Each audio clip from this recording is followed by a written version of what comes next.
और ऐसी ही कृपा हुई हमारे श्री प्रकाशानंद सरस्वती जी के ऊपर, श्री चैतन्य महाप्रभु के। महाप्रभु चैतन्य अपने संन्यास वेश के बाद दक्षिण यात्रा पर गए थे, और दक्षिण में हमारी संप्रदाय की प्रथम पीठ श्रीरंगम तिरुचि में जो है, तिरुचिरापल्ली में, वहां महाप्रभु जी विराज रहे थे। वहां पर ठाकुर जी पौढ़ानाथ शेषनाग पर पौड़े हैं।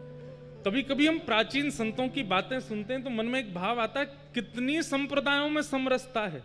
और आजकल देखो महाराज जी, आजकल लोग हमको ही डांटते हैं, आप श्री वैष्णव हो, आप हरिदासियों की बात क्यों करते हो मंच से, आप हरिवंशियों की बात क्यों करते हो, आप गौड़ियाओं की बात क्यों करते हो। क्यों ये सब भाव आते हैं? प्राचीन काल के आचार्यों के भाव सुनो, कहीं भी उनमें ऐसा मतभेद नहीं है कि ये हैं इनसे हमने सब एक दूसरे के संग।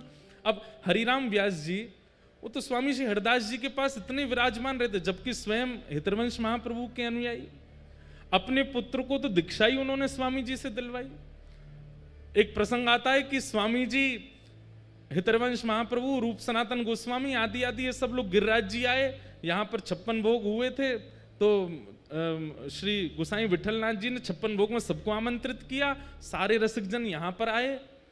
अभी हम प्रसंग सुन रहे हैं कि श्री चैतन्य महाप्रभु रामानुज संप्रदाय के हमारे श्री वैष्णव मंदिर में दर्शन करने के लिए गए।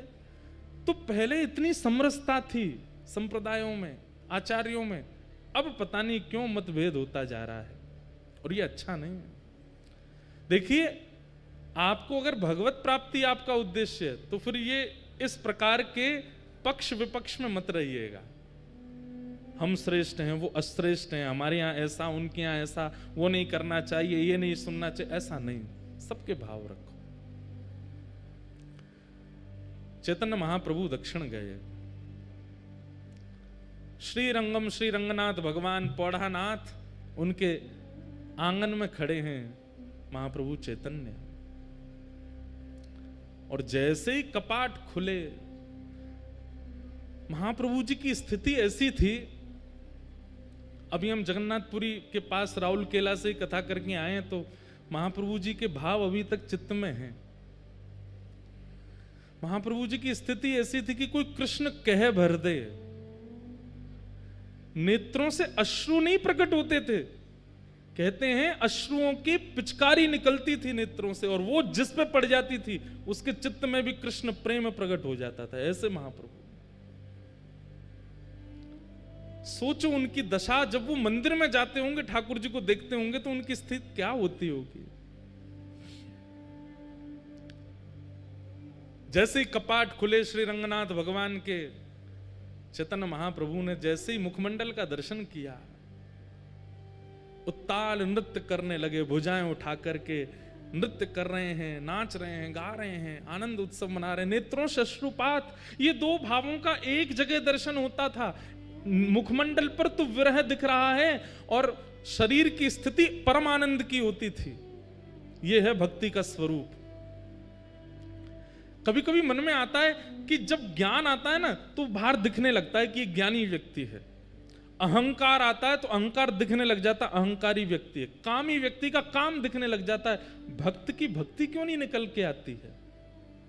उस भक्त की भक्ति उसके रोम रोम में प्रकट क्यों नहीं होती है, जैसे महाप्रभु जी की होती थी?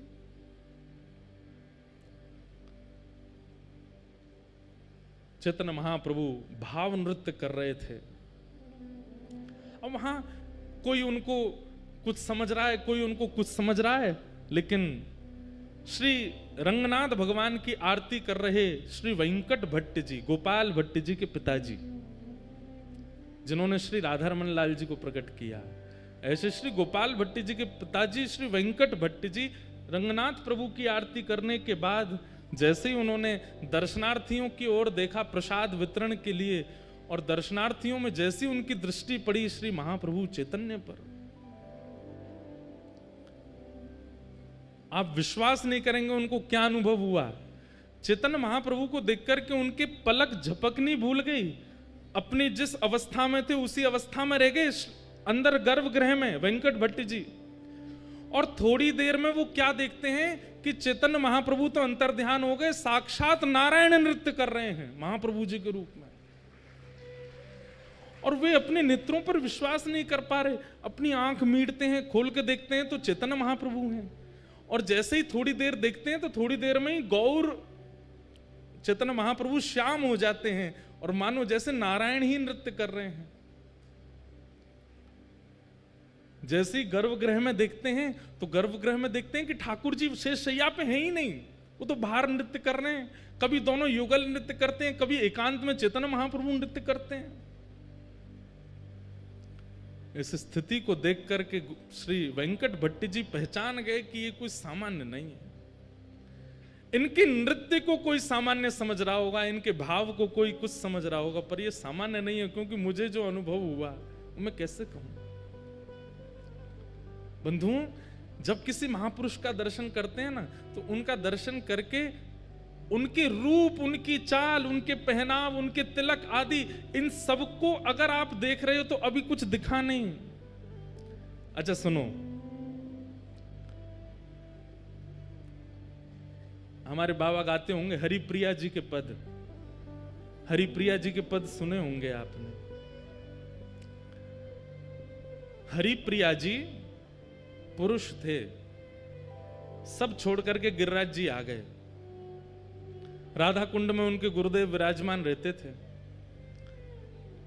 तो अपने गुरुदेव को प्रणाम करके बोले मुझे आपसे गुरु दीक्षा लेनी है। तो महापुरुष बोले राधा कुंड पे बैठे बैठे, बताओ तुमको क्या दिख रहा है। तो हरिप्रिया जी, पहले उनका पूर्व नाम कुछ और था, बोले माथे पर सुंदर उर्दपुंड है, गले में तुलसी की माला है, अद्भुत वस्त्र पहने हैं, आसन पर गुरुदेव विराज रहे हैं, करुआ पास में रखा है, ठाकुर जी की सेवा पीछे हो रही है। गुरुदेव बोले दीक्षा नहीं देनी, जाओ। और सुनो, दीक्षा की इतनी तुमको भूख है, जाओ गिरिराज जी की परिक्रमा लगा के आओ। लेकिन उनको इतनी इच्छा थी दीक्षा की, चले गए गिरिराज जी की परिक्रमा लगाई। परिक्रमा लगा करके 5-6 घंटे में लौट करके राधा कुंड जैसे ही पहुंचे, चरणों में प्रणाम किया, बोले गुरुदेव परिक्रमा हो गई, अब दीक्षा दे दो। उन्होंने फिर वही प्रश्न किया, क्या दिख रहा है तुम्हें? कुछ दिख ही नहीं रहा था।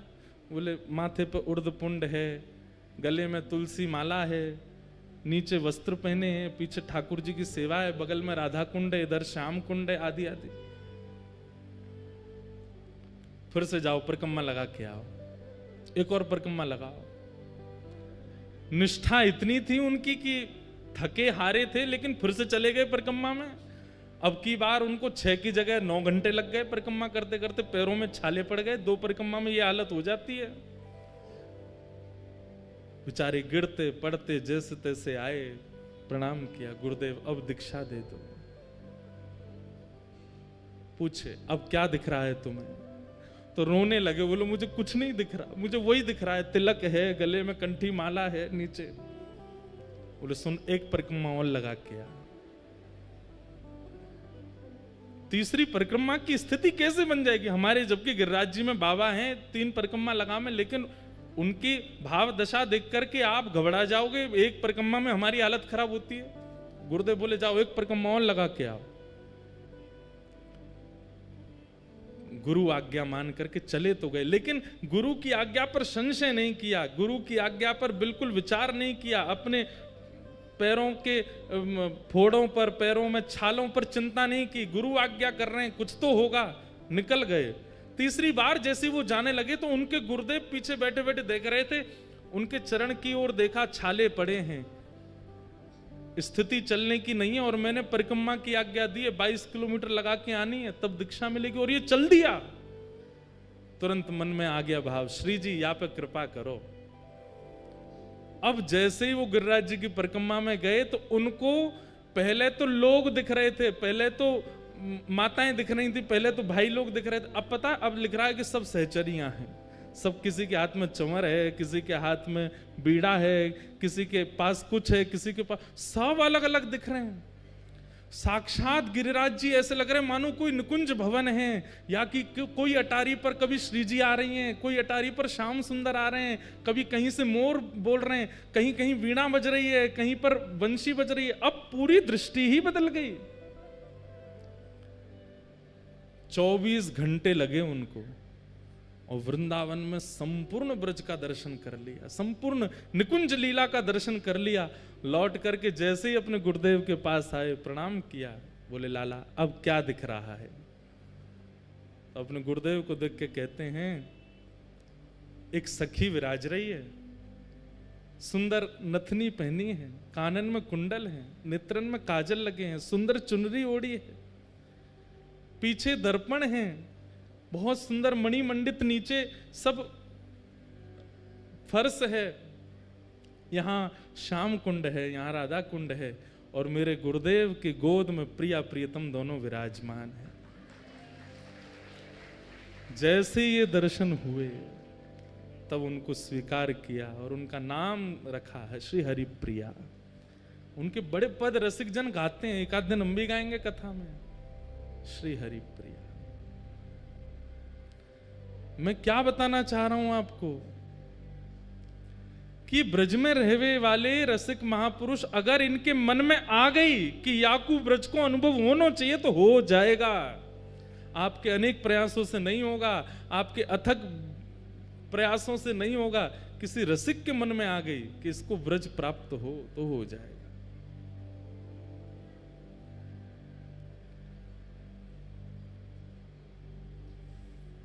और उसके लिए उनका रूप, उनका श्रृंगार, उनका चंदन, उनका तिलक, उनके वस्त्र वो सामान्य नहीं दिखेंगे, उसमें कुछ अद्भुतता का अनुभव होगा।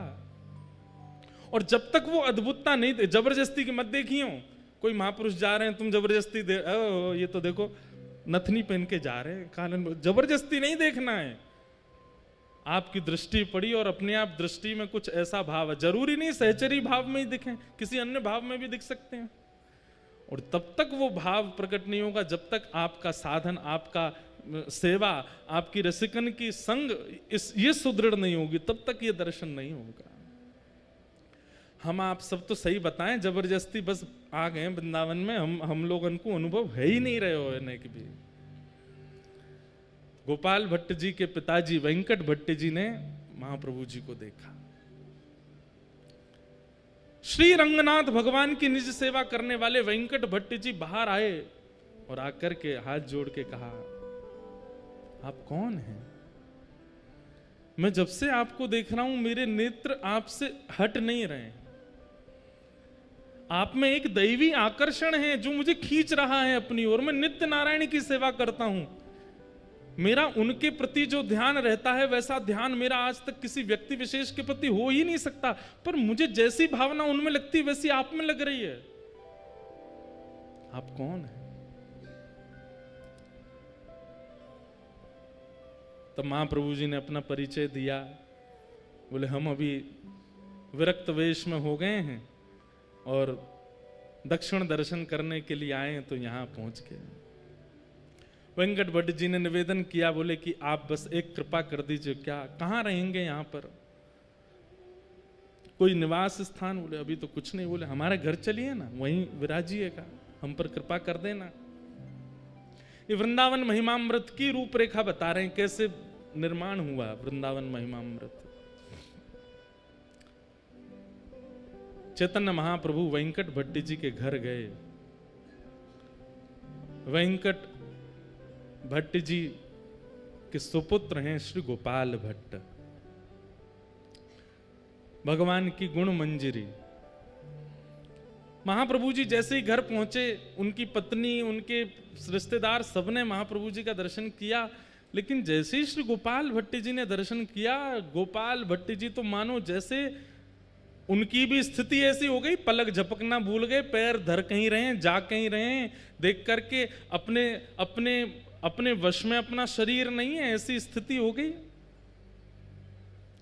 मैं एक बात कहा करता हूं, आचार्य चरणों के सन्मुख जाकर के अगर आपको ये याद रहा कि मैं किस कारण से आया था, मुझे क्या पूछना था, मुझे क्या बताना था, इतनी सुध बुध है तो समझो अभी कृपा ना भाई, विस्मृति हो जाए, भूल गए सब, तब समझो कि हां अब दर्शन भये महापुरुष के। भूल गए, प्रश्न याद नहीं आ रहा है, क्या सोच के आए थे भूल गए, लाए थे माला लेके आए थे, प्रसाद लेके आए थे, दक्षिणा पोशाक कुछ अर्पित कर, कुछ पता ही नहीं चल रहा है, उठा कुछ रहे हैं, धर कुछ रहे हैं, ऐसी स्थिति हो जाएगी। गोपाल भट्ट जी छोटे से हैं, अभी ज्यादा आयु नहीं है, लेकिन महाप्रभु जी को देख करके उनकी स्थिति ऐसी हो गई कि बस यही मेरे सब सर्वस्व है। इस सर्वस्व की भावना उनके प्रति प्रकट हो गई। महाप्रभु जी का एक वैष्णव भाव से जैसा सम्मान होना चाहिए, पूरे परिवार ने किया, माला पहनाई, चंदन लगाया, पोशाक उड़ाई, चरण धोए, सबने चरणामृत पिया। गोपाल भट्ट जी के मन में एक भावना आ गई, जब चरणामृत बांट रहे थे तो सबको थोड़ा थोड़ा ही दे रहे थे, मतलब जैसे एक ही बूंद गिरे, क्यों, जितना बच जाएगा सब मैं पी जाऊंगा, सबको बांट दूंगा तो मेरे लिए नहीं बचेगा, ऐसी भावना चित्त में आ गई। तो सब लोग हाथ पसार के खड़े, चरणामृत दो महाप्रभु जी का। तो गोपाल भट्ट जी छुआते हैं और न्यों देते हैं, एक ही बूंद गिरती है, अरे और दो, और नहीं इतना ही लो। और जैसे सब में बांट दिया, पता चली सब हो गया, जितना बचा सब पान कर गए स्वयं ही। आहा,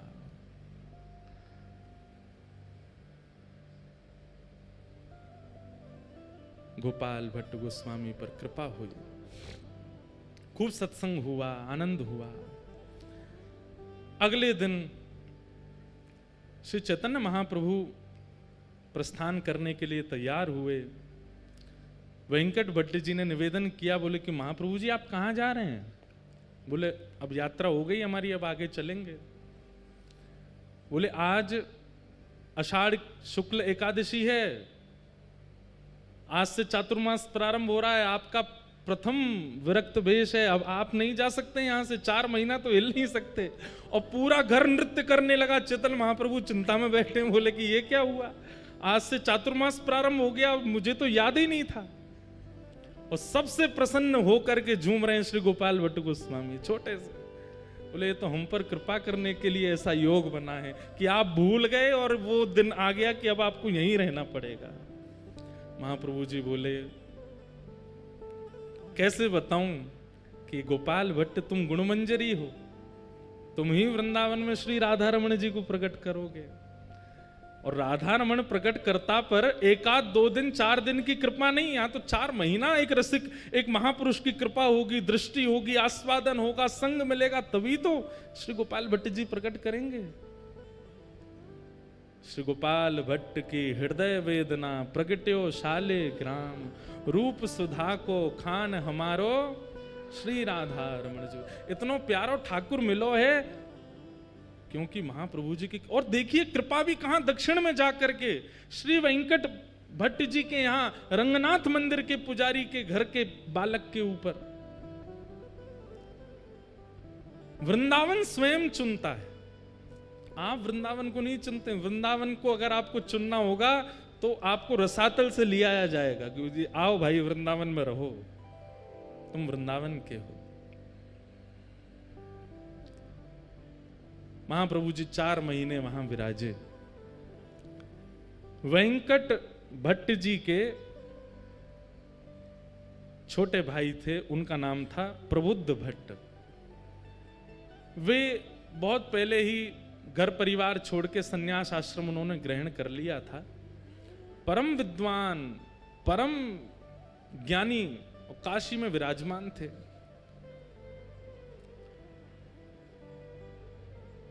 ऐसा ज्ञान था उनका कि उनके जैसे उन्होंने 10,000 शिष्य बनाए, मतलब ना ज्यादा ना कम, अपने जैसे ही 10,000 बना दिए, इतने ज्ञानी थे। उनके सामने बड़े बड़े विद्वान टिक नहीं पाते थे। प्रबुद्ध भट्ट, देखो एक महापुरुष एक परिवार में जाकर के एक नहीं कितनों पर कृपा करता है। ये तो गोपाल भट्ट जी सामने बैठे हैं, प्रबुद्ध भट्ट तो है ही नहीं वहां पर, वो तो काशी में है।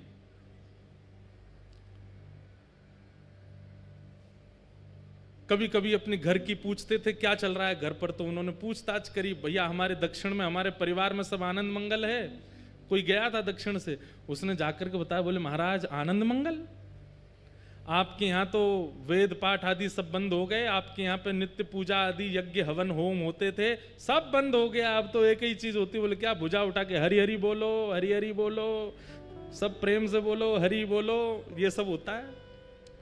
प्रबुद्ध भट्ट जी बोले ये कौन कर गया, ये क्या बात बोल रहे हो, ऐसा हो ही नहीं सकता। हमारे दोनों बड़े भैया बड़े वैदिक हैं और बड़े कर्मनिष्ठ हैं, कर्मकांड तो हमारे यहाँ रोज हवन होता है, रोज यज्ञ होता है, नियम से वेंकट रंगनाथ भगवान की सेवा अर्चना कैंकर्य होता है, ये क्या बोल रहे हो। बोले अरे महाराज आपको नहीं पता, आपके यहाँ की स्थिति सब बिगड़ गई है। कारण, बोले कारण कोई कृष्ण चैतन्य महाप्रभु हैं, वो पहुंच गए। कहते हैं उनको देखते ही प्रेम प्रकट हो जाता है चित्त में, उनको देखते ही भाव प्रकट हो जाता है। उन्होंने जाकर के आपके परिवार के ऊपर ऐसा टोना किया है, सब एक तरफ धर के केवल और केवल हरिनाम संकीर्तन करते हैं। ये सुन करके प्रबुद्ध भट्ट जी को बड़ा क्रोध आया। बोले इसकी जानकारी बताओ तो मुझे, कौन है चैतन्य कृष्ण। उनके बारे में सब बताया। बोले कि अभी जगन्नाथपुरी में विराज रहे हैं और महाराज इनके ऊपर ऐसी शक्ति है, ऐसा टोन। अब ये तो देखो आज भी होता है, ये आज भी होता है। हमारे चित्र विचित्र बाबा गाते हैं, लोग बाग झूमते हैं, आनंद करते हैं, तो चार लोग बैठ के यूं भी कहते होंगे ये कुछ पी के आते हैं जो इनकी आवाज ऐसी आ जाती है, ये कुछ खा के आते होंगे ऐसा जो इनके स्वर ऐसे हो जाते हैं। हमारी पूनम दीदी जब गाती हैं तो भाव में नेत्रों से आंसू गिरने लगते हैं, उसमें भी लोग बाग बोले जबरदस्ती रोती हैं, इनके भाव नहीं आ रहे हैं, जबरदस्ती। लोग बाग बोलते हैं, लोग बोलना बंद नहीं करेंगे। आप भाव से राधा रमन जी के मंदिर में जाके नृत्य करने लग जाओ, उधर नचकैया खड़ो है, नाच रो है, ठाकुर जी के आगे भी मान नहीं रहे हो, यहीं पे नाच रो है। आजकल हमारे लिए भी बन नहीं है बातें, तो क्या ये तो जब महाप्रभु जी को नहीं छोड़ा, जब मीराबाई को नहीं छोड़ा लोगों ने, तो फिर हम तो कहाँ नेक नेक से बालक हैं, हमको कैसे छोड़ दें। और ये भी कृपा है आपके लिए। चार लोग यूं कहें पाखंड है तब समझो कि हाँ बढ़िया है, ये भक्ति के आसपास सिक्योरिटी गार्ड तो भी आ गए।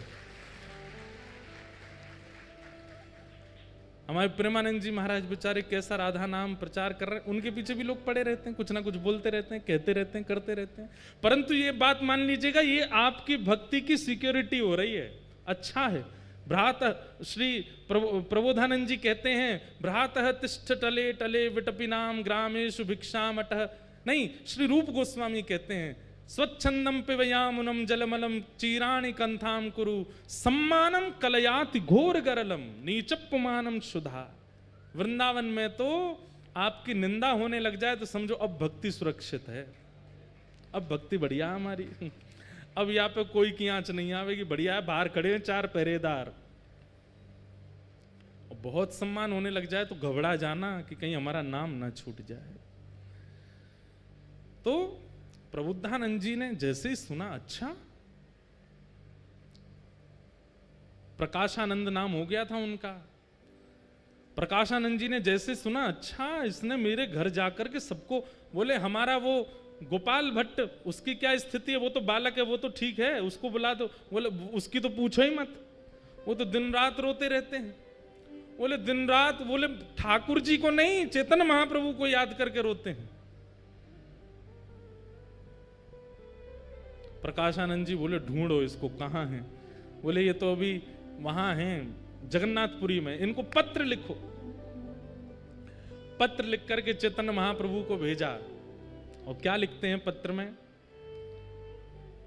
अरे चैतन्य, ना कोई नाम, ना कोई सम्मान, ना कोई उपाधि, चैतन्य।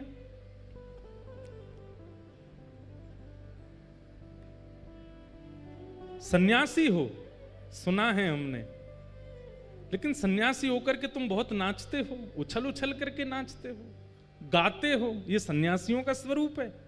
अरे सन्यासी हो तो सन्यासियों की तरह रहा करो, ये किस प्रकार का रूप प्रकट कर रहे हो।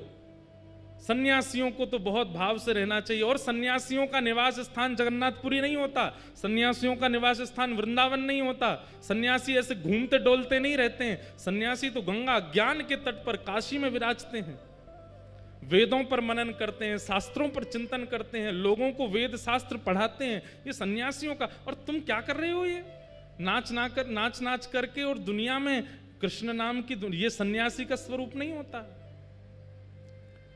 चैतन्य महाप्रभु गंभीरा में विराजमान थे, जगन्नाथपुरी में भावावेश में रहते थे। प्रकाशानंद जी का पहुंचा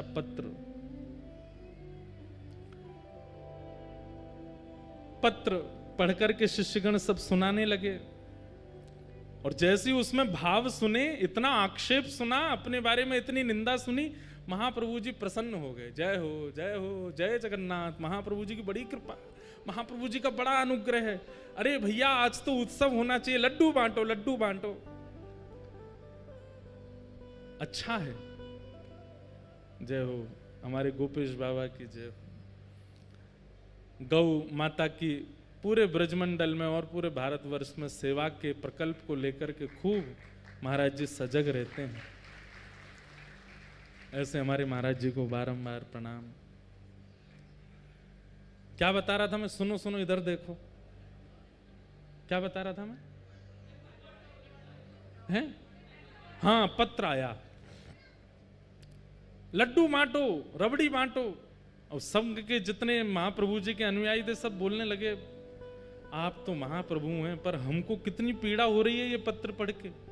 कोई आपके विषय में इतना बुरा भला बोल रहा है और आप इतने आनंद में हो।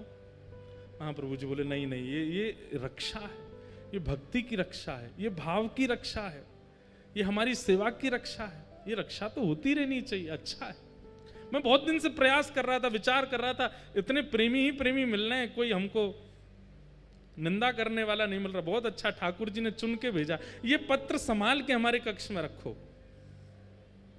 ऐसे महाप्रभु जी। लेकिन उनके परम शिष्य स्वरूप दामोदर दास जी बोले, इसका उत्तर तो मिलेगा। महाप्रभु जी आप शांत रहिए, हम उत्तर भेज दे। बोले नहीं, उत्तर में कुछ ऐसा नहीं, ऐसा कुछ नहीं लिखेंगे, आपको पढ़वा के ही भेजेंगे। और उन्होंने उत्तर में क्या लिखा? हे प्यारे सखा, आपने जो बात कही कि सन्यासी को काशी में रहना चाहिए, गंगा के तट पर रहना चाहिए, शिव की आराधना करनी चाहिए, वेद वेदांतों का नियम पाठ करना चाहिए, आदि आदि। बोले आप जिन शिव की आराधना करते हैं, उन शिव के मस्तक पर जो गंगा है ना, वो महाप्रभु जगन्नाथ जी के चरणों से ही प्रकट होती है। श्री कृष्ण के चरणों से ही प्रकट होने वाली गंगा है, जिसके तट पर काशी विराजमान है। आप तो उस गंगा के तट पर रहते हैं जो ठाकुर जी के चरणामृत है। हम तो जगन्नाथपुरी में महाप्रभु जी के संग ही रहते हैं। जिनके चरणों से गंगा निकली, हम उनके साथ रहते हैं। और आप काशी की इतनी महिमा बता रहे हो कि काशी में मुक्ति मिलती है, सन्यासियों को रहना चाहिए, आदि आदि। वहां पर महादेव कान में मंत्र बोलते हैं काशी में। ऐसा कहते हैं मणिकर्णिका पर अगर संस्कार हो जाए किसी का, तो जीवन में उसने कितने भी पाप किए हों, महादेव उसके कान में राम तारक मंत्र बोलते हैं, उसकी सीधे भगवत प्राप्ति होती है। काशी में अंतिम संस्कार की बड़ी महिमा है। बोले वहां महादेव भी कान में आकर के राम कृष्ण का ही नाम बोलते हैं। तो इसलिए सन्यासी अगर काशी में ना रहे तो इसमें कोई दिक्कत नहीं है, वो तो साक्षात कृष्ण के साथ रहते हैं। ऐसा करके पत्र भेज दिया। लेकिन निंदा करने वालों को उत्तर देने से वो निंदा करना बंद नहीं करते, और ज्यादा करते हैं। प्रकाशानंद जी बोले, जानते नहीं है मैं कौन हूं और मुझे उत्तर दे रहे हैं, रुक जाओ मैं इनको बताता हूं। प्रकाशानंद जी पत्र लिखते हैं, ए चैतन्य, ऐसे ही बोलते, मैंने सुना है तुम दाल भात खाते हो, उसमें घी डाल डाल के खाते हो, छेना पोड़ा खाते हो, रसगुल्ला उड़ाते हो, महाप्रभु जगन्नाथ जी के 56 भोग बनते हैं, ये सन्यासी का भोजन है? सन्यासी तो एक समय पाता है, सन्यासी को तो ऐसे रहना चाहिए, सन्यासी तो आसन नहीं रखता, सन्यासी अपने भवन नहीं बनाता, सन्यासी ऐसे नहीं करता, आदि आदि सब बात बोल दी। बोले तुम तो नृत्य करते हो, ठुमक ठुमक के नाचते हो, उछल उछल के कीर्तन करते हो ठाकुर जी का, और 56 भोग उड़ाते हो। अरे तुम जानते हो वशिष्ठ ऋषि तुम जानते हो कैसे कैसे सन्यासी परंपरा में हुए, उन्होंने भोजन प्रसाद त्यागा, तब जाकर के ठाकुर जी का भजन किया। और इतना होने के बाद भी उनके जीवन में विषयों ने कहीं ना कहीं आक्रमण कर दिया, और तुम तो महाप्रसाद पाते हो। और जगन्नाथपुरी में तो एकादशी भी नहीं होती है, वहां तो चकाचक स्कंद पुराण में आकंठ पाना चाहिए एकादशी के दिन। बोले इतना प्रसाद पाकर के, इतने 56 भोग पाकर के तुम सन्यास धर्म का निर्वहन कर ही नहीं सकते हो। ऐसा हो ही नहीं सकता कि विकार और विषय तुम्हारे चित्त में ना आते हों। ये पाखंड बंद करो, ऐसा करके पत्र लिख दिया। चैतन्य महाप्रभु के पास पत्र आया। महाप्रभु जी किसका पत्र आया? बोले प्रकाशानंद सरस्वती, गोपाल भट्टी जी के चाचा जी। क्या लिखा? अरे ये तो मेरे परम प्रिय हैं, इन्होंने क्या लिख के भेजा जरा बताओ तो। सब शिष्यों में होड़ लगी, इनके सामने पढ़ना ही नहीं है, कुछ उल्टा ही लिख के भेजा होगा। महाप्रभु जी बोले बैठो यहीं पर, यहीं पढ़ के सुनाओ क्या लिखा है। पढ़ के पूरा बताया, ये लिखा है, ये लिखा है, ये लिखा। महाप्रभु जी और खुश हो, बोले लड्डू बंटवाओ, रबड़ी बंटवाओ, 56 भोग लगवाओ। आज भक्ति की और रक्षा हो रही है, अब नियम की रक्षा हो। पहले भक्ति की रक्षा, अब नियम की रक्षा हो रही है, अब सन्यास धर्म की रक्षा हो रही है। भैया इनका पत्र जब जब आए मेरे को जरूर सुनाना। लेकिन शिष्यों ने कहा ये अच्छा नहीं है, ये तो गलत बोल रहे। उत्तर तो देंगे। उत्तर में लिख करके भेजा, महाराज जंगल का राजा शेर मांस खाता है, हिरणों को खा जाता है, इतना मांस भक्षी होता है, पर कहते हैं साल में एक बार सहवास करता है बस। ऐसा दूषित भोजन करने वाला और काम पर इतना विजय उसका। और वहीं वृक्षों पर रहने वाले ये पक्षी जो तिनका खाते हैं, दाल खाते हैं, उड़द सूखे सूखे कंकड़ खा जाते हैं, सूखे सूखे ये सब खा करके अपना पेट भरते हैं, और इनके काम में कभी भी कटौती नहीं होती, महाकामी होते हैं। आप यदि आहार से जीवन यापन की बात कर रहे हैं तो फिर सारे विषय शेर में होने चाहिए थे, लेकिन वो तो काम पर विजय प्राप्त करके बैठा है। और ये सारे पशु पक्षी सारे बड़ा अल्प आहार लेने वाले, इन पर काम पर विजय नहीं है, इस पर क्या कहेंगे आप? जब ये पत्र लिख करके भेजा तो प्रकाशानंद जी तो और ज्यादा आग बबूला हो गए। अपने शिष्यों से बोले इसको पकड़ करके काशी लेके आओ, इस चैतन्य को मैं बताता हूं, ये मेरे सामने तो आए। बंधुओं एक बात सुनिएगा, सब साधन कर लीजिए जीवन में, लेकिन उस साधन का अहंकार नष्ट करने की सामर्थ्य केवल और केवल प्रेम लक्षणा भक्ति में है। अगर प्रेम लक्षणा भक्ति जीवन में नहीं है और आपका नाम जब 2 लाख पहुंच गया है, अभिमान आएगा। प्रेम लक्षणा भक्ति जीवन में नहीं है और हर एकादशी गिरिराज जी की परिक्रमा करते हो तो उस परिक्रमा का अभिमान आएगा। सेवा का अभिमान सामान्य अभिमान से ज्यादा भयानक है। कई लोगों को सेवा का अभिमान हो जाता है, हम इतना नाम जप करते हैं, हम ऐसी सेवा करते हैं। अरे हमको कई बार मन में भाव आता, इतनी कथा कर रहे हैं, धुआंधार यहां से वहां भागते ही रहते हैं। अगर प्रेम लक्षणा भक्ति चित्त में होगी तो अपनी सेवा का अभिमान नहीं होगा। प्रेम लक्षणा भक्ति तो दैन्यता लाती है, दीन बनाती है, सरल बनाती है, सहज बनाती है। प्रकाशानंद जी के पास सब कुछ है, लेकिन भक्ति नहीं है, प्रेम नहीं है।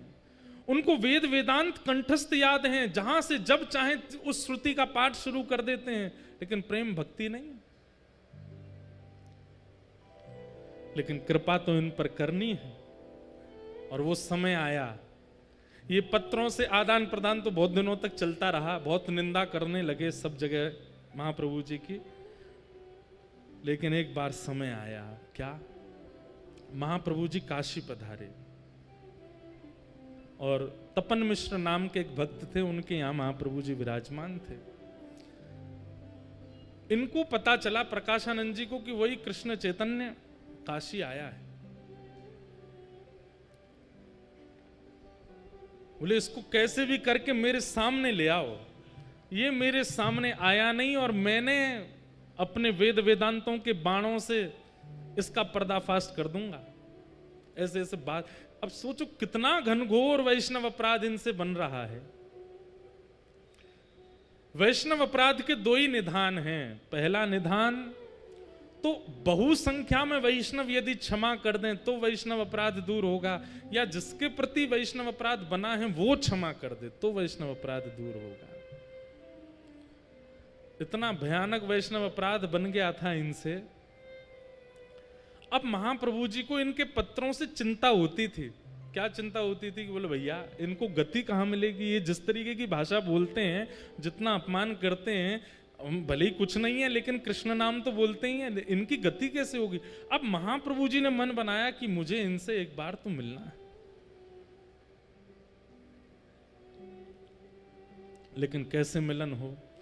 तब काशी में एक सन्यासियों की सभा हुई और उस सभा में सब सन्यासी पधारे, सब वेदज्ञ पधारे, सब ज्ञानी पधारे। तभी लोगों ने जाकर के प्रार्थना की महाप्रभु जी से कि आप भी चलो। महाप्रभु जी बोले हम भीड़ में नहीं जाते, सभा में नहीं जाते। बोले नहीं महाप्रभु जी आप चलेंगे, इतने लोगों को दर्शन होगा, चलिए ना। महाप्रभु जी आए। यहां मंच पर बैठे हुए प्रकाशानंद जी को पता नहीं था कि महाप्रभु जी आने वाले हैं। पूछने लगे, बोले भैया विलंब क्यों हो रहा है इतना ज्यादा, इसको सभा को आगे बढ़ाओ। तभी किसी ने कहा, बोले कृष्ण चैतन्य महाप्रभु आ रहे हैं, उनकी प्रतीक्षा हो रही है। प्रकाशानंद जी ने तो अपनी कमर कसी, सिर पर एक पटका सा बांधा, बोले आज आने दो, आज बढ़िया है, इतनी सभा है, सबके सामने इसको आज देखूंगा। हाथ कांप रहे हैं, क्रोध में पैर कांप रहे हैं, आंखें लाल पड़ गई हैं, ताम्रवर्ण हो गया है, कब आएगा कब आएगा, मेरे सामने तो पड़े एक बार। इतने में ही श्री चैतन्य महाप्रभु का आगमन हुआ और जैसे ही महाप्रभु जी का उस सभा में गृह में प्रवेश हुआ, मानो जैसे किसी ने जलाशय में बैठे हुए लोग थे और किसी ने करंट छोड़ दिया हो। जैसे ही महाप्रभु जी का आगमन हुआ, मानो महाप्रभु जी वहां आए और यहां आगे बैठा व्यक्ति कृष्ण कृष्ण कृष्ण कृष्ण कृष्ण, उसके मुख से नाम ध्वनि प्रकट हो गई। इतने में ही पीछे का कोई व्यक्ति कृष्ण कृष्ण कृष्ण कृष्ण, मुख से नाम प्रकट होने लगा। तभी वहां दूसरा व्यक्ति हरि बोल कहकर के नृत्य करने लगा। पूरी सभा मानो देखते ही देखते देखते और केवल नाम नहीं प्रकट हो रहा है, नेत्रों से भावाश्रु जल बह रहे हैं, सब भुजा उठा करके नृत्य कर रहे हैं। केवल महाप्रभु जी की उस सभा में आगमन मात्र से यह स्थिति हो गई। मंच पर बैठे प्रकाशानंद जी ने जैसे ही देखा, अभी ये नहीं पता था कि यही चैतन्य महाप्रभु हैं, देखते ही मेरे आंसू क्यों आ रहे हैं, मेरा शरीर क्यों कांप रहा है, कृष्ण कृष्ण कृष्ण, हरि बोल हरि बोल हरि बोल, ये कैसे शब्द मेरे भीतर से प्रकट हो रहे हैं। आसपास के अपने बालकों से बोले, तुमको भी मेरे अंदर से कृष्ण नाम सुनाई दे रहा। बोले जी गुरु जी, ये मेरे आंसू क्यों आ रहे हैं, कुछ सभा में हुआ है क्या। तभी कोई कहता है, महाप्रभु कृष्ण चैतन्य आ गए। बंधुओं, विचार करके मन में भाव आता है, जिनकी उपस्थिति मात्र एक पत्थर हृदय के चित्त में भाव प्रकट कर देती है, कैसे महाप्रभु जी रहे होंगे। जिनको पता नहीं है वृंदावन क्या है, जिनको पता नहीं है कृष्ण कौन है, जिनको पता नहीं है युगल उपासना क्या होती है, ऐसे लोग उस सभा में बैठे हैं और महाप्रभु जी के आते ही सबके चित्त में कृष्ण प्रवाहित हो गए। किसी को अपने तन की सुध नहीं है, किसी को अपनी वाणी की सुध नहीं है, सब मानो जैसे एक व्यक्ति के हाथ में सबकी वाणी का कंट्रोल, सबके नेत्रों का कंट्रोल आ गया हो। और महाप्रभु जी दोनों भुजा उठाए, कभी यहां गिरते हैं कभी वहां गिरते हैं, सब संभालते हुए आ रहे हैं।